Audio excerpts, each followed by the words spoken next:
Talking about the book, Turning Pro, with Steven Pressfield. Author Steven Pressfield's books have earned him worldwide acclaim. So my guest today is Steven Pressfield. Steven Pressfield. The legendary Steven Pressfield. He's like a 40-year-old loser driving trucks. Found a job at a trucking company, and so I was sort of settled into that place for a little while. Just, living in a cinderblock shed with a cat. Just a terrible existence. And he manages to, through discipline, through a formula, pull himself out and turn pro, as he says. When I first had the idea for the Legend of Bagger Vance, Bagger Vance, the name? These are the dumbest ideas I've ever had. One of my favorite quotes from Hunter Thompson is that when the going gets weird, the weird turn pro. That's why I'm so healthy, folks. I always roll my ice in chlorophyll before I drink whiskey. Some of you may have heard of The War of Art by Steven Pressfield. This is the follow-up, Turning Pro. First sentence. I wrote in The War of Art that I could divide my life neatly into two parts, before turning pro and after. After is better. This is one of the most popular self-help books. I think it's popular because of that central promise, which is like, you could have a Satori moment with this book. If you think about the idea here, this idea of turning pro, you could actually do it. And before people say, change is slow, but then it happens in big leaps. And I've read the books. I didn't necessarily have this turning pro moment. It definitely opened my eyes to how I could order my own life to keep my mental sanity good, to make sure I'm growing, make sure I'm doing justice to my dream and to the people around me and to myself. When craft, dedication, and professionalism come together, the result can be astonishing.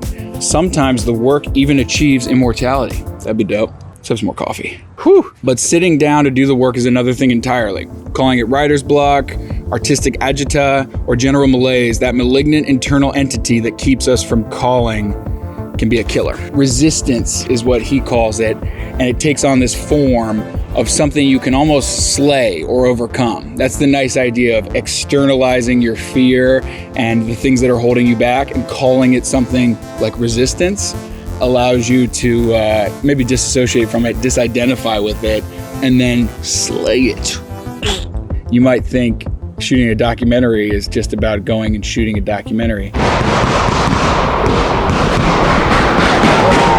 The problem is there's so much quiet work that isn't exciting, that is boring, is still somehow scary that we have to do. Most of us do a pretty good job of just avoiding it entirely. When we hate our lives and ourselves, two models present themselves as a mode for salvation. The first is the therapeutic model. In this, we are told that we are sick.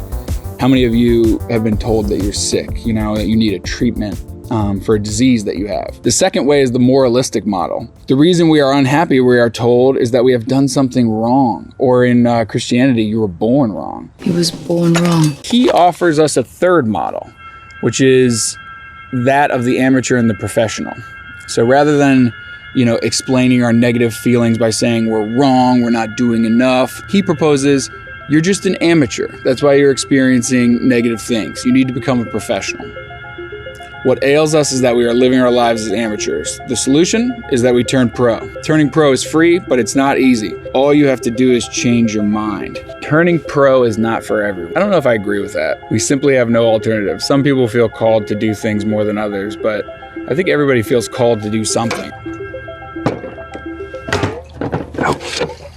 Even when I've had jobs where I'm cleaning toilets, I could be more professional at cleaning toilets. Everyone could benefit from ambition. Ambition feels good. It took me a long time to come to terms with the idea that I had ambition. I felt guilty about it.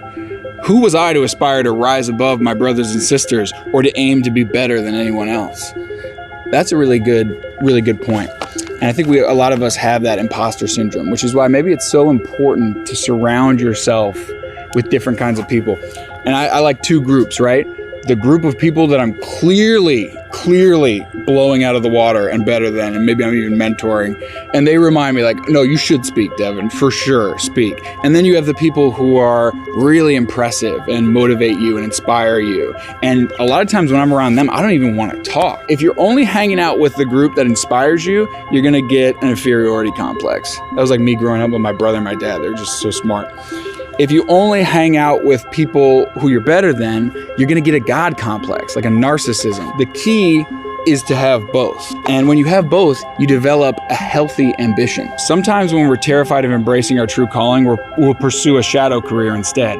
It's a metaphor. Its shapes are similar, its contours feel tantalizingly the same, but a shadow career entails no real risk. If we fail at a shadow career, the consequences are meaningless to us. We're all in the midst of shadow careers right now. I'm not here to say that I've completely adopted my dream career. I have to earn it every day, but this is bad. We can all agree that this could be better. But if I'm so afraid to do what my identity wants to do the most because I'll fail at it and I'll feel like my whole identity is shattered, it just sucks, you know? I'd rather suck. I used to have a quote, suck your way through life. Oh shoot, my phone's too hot.